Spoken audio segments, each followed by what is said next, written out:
ہم نے تو سیرت کے صرف وہ پہلو اختیار کرنے ہوتے ہیں جس میں ہمیں کچھ نہ کرنا پڑے۔ آپ صلی اللہ علیہ وسلم بڑے حسین تھے، کوئی شک نہیں ہے اس میں، آپ سے زیادہ حسین اللہ نے پیدا نہیں کیا۔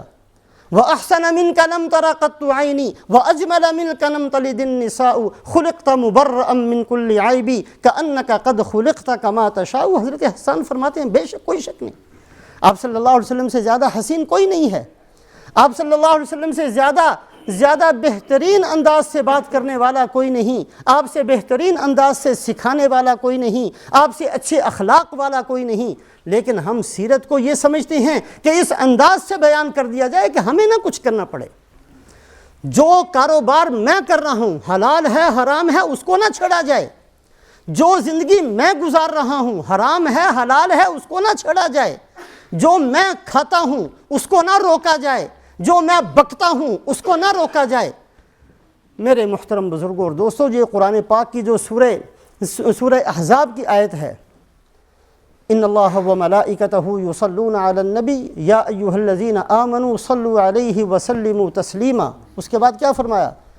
ان الذین یؤذون اللہ ورسولہ لعنہم اللہ فی الدنیا والآخرہ، جو اللہ اور اللہ کے رسول کو ستاتے ہیں ان کو اوپر لعنت دنیا کے اندر بھی اور آخرت کے اندر بھی۔ قرآن میں لعنت بہت سخت لفظ ہے، لعنت بہت سخت لفظ ہے، اور کئی جگہ قرآن میں کئی برے عملوں پر اس کا ذکر فرمایا، لیکن 2 گناہ ایسے ذکر فرمائے جس کے بعد فرمایا کہ یہ کرنے والے تو ایسے ہیں کہ دنیا ہی سے لعنت شروع ہو جاتی ہے۔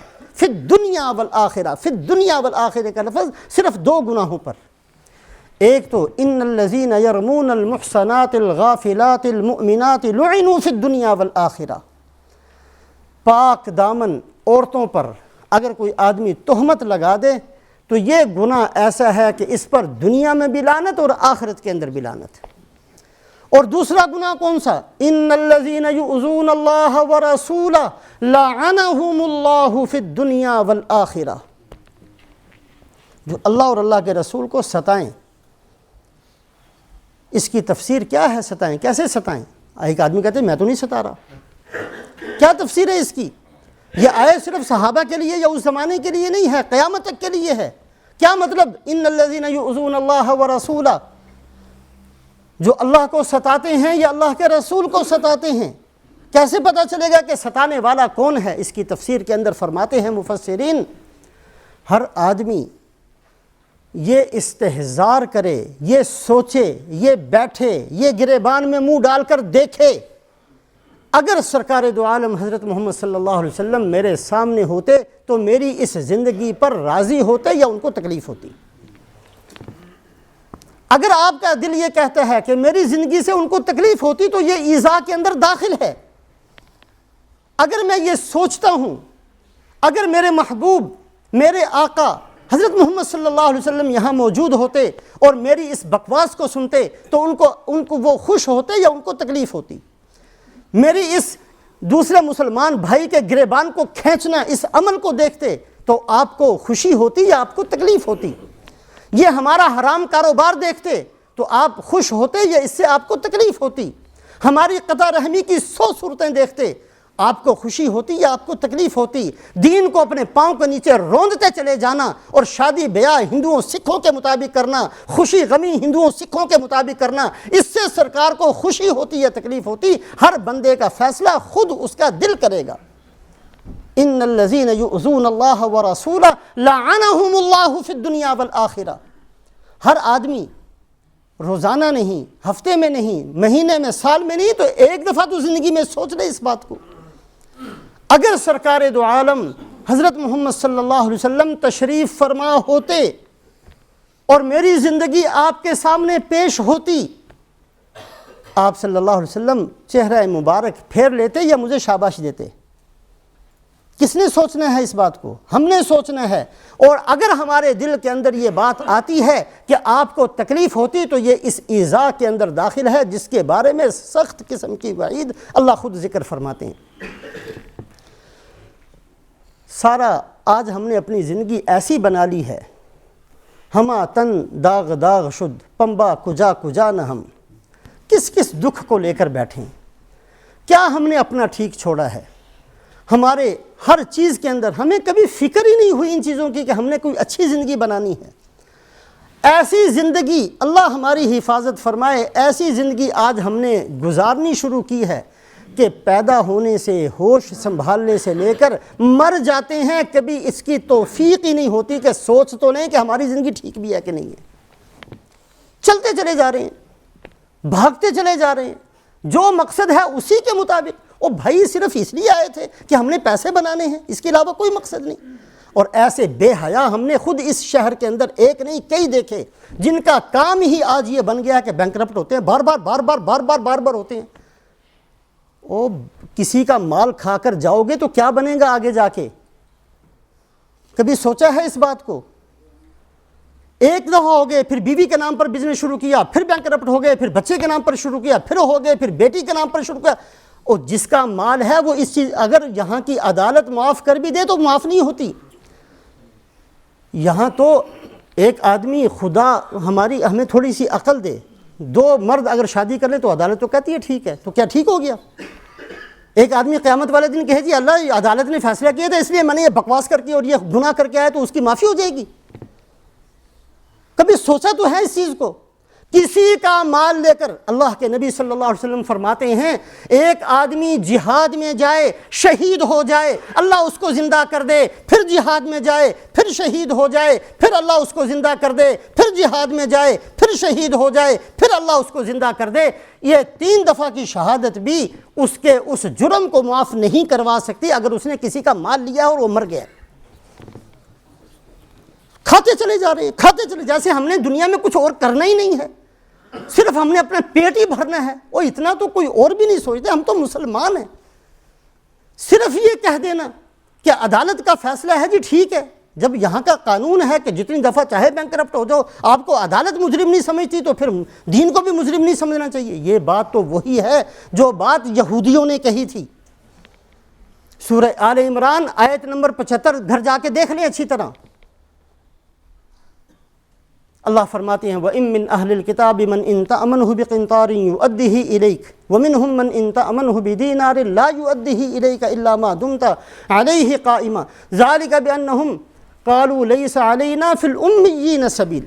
یہودی ایسا کرتے تھے کہ دوسروں کا مال کھاتے ہو، کہتے ہم چونکہ آسمانی کتاب کے ماننے والے ہیں، مسلمان ہیں، ہمارے لیے جائز ہے کافروں کا مال کھانا۔ یہ دلیل کس نے دی تھی؟ یہود نے دی تھی، یہود نے، کسی مسلمان کی دلیل نہیں ہے یہ اللہ پاک نے یہودیوں کی ایک بہت بڑی خباثت کو ذکر فرمایا اور اس کے ساتھ ہی فرمایا وَيَقُولُونَ عَلَى اللَّهِ الْكَذِبِ، یہ بدبخت اللہ پر جھوٹ بولتے ہیں، اللہ کے بارے میں منسوب کرتے ہیں کہ کھانا جائز ہے۔ اللہ نے کسی کافر کا مال کھانا جائز نہیں کیا۔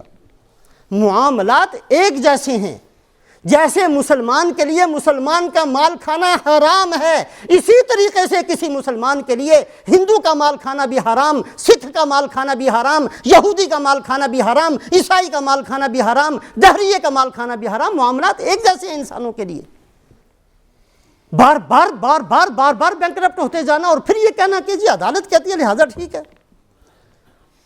بخاری اور مسلم شریف کی روایت بہت زیادہ ذمہ داری کے ساتھ، حضرت ام سلمہ رضی اللہ تعالیٰ عنہ راوی ہیں اس روایت کی۔ بخاری اور مسلم کے اندر جو حدیث آ جائے اس کو متفق علیہ حدیث کہا جاتا ہے۔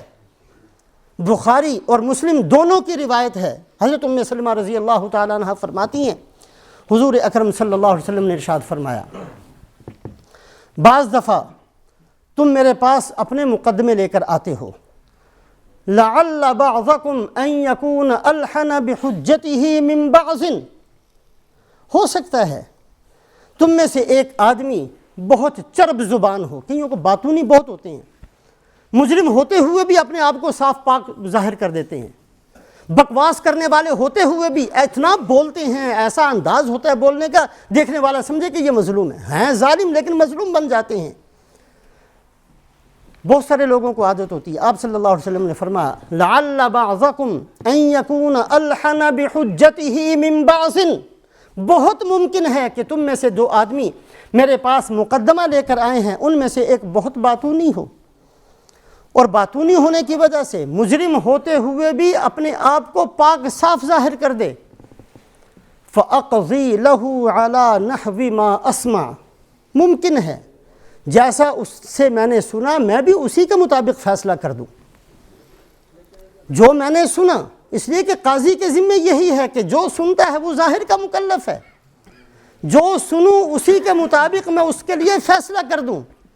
اللہ تو جانتے ہیں یہ بے گناہ نہیں ہے، اللہ جانتے ہیں یہ مجرم ہے۔ لَعَلَّ بَعْضَكُمْ أَن يَكُونَ أَلْحَنَ بِحُجَّتِهِ مِن بَعْضٍ فَأَقْضِي لَهُ عَلَى نَحْوِ مَا أَسْمَعُ، میں اس کے مطابق جو میں نے سنا اس کے مطابق فیصلہ کر دوں۔ اگر میں کسی بندے کے لیے ایسا فیصلہ کر دوں تو اس کو چاہیے کہ وہ اپنے ضمیر کو اور اللہ کو حاضر ناظر سمجھے۔ فَلَا يَأْخُذَنَّ مِنْ أَخِيهِ شَيْئًا، وہ اپنے بھائی سے میرے فیصلے کے باوجود، اس لیے کہ اس کو تو پتہ ہے کہ میں حق پر نہیں ہوں، میرے فیصلے کے باوجود بھی اس سے نہ لے، اس لیے کہ بظاہر تو یہ ہے کہ میں نے اس کا فیصلہ کیا، لیکن حقیقتاً میں نے ہی اس کے لیے جہنم کا انگارہ نکال کر اس کے لیے میں نے مقرر کر دیا۔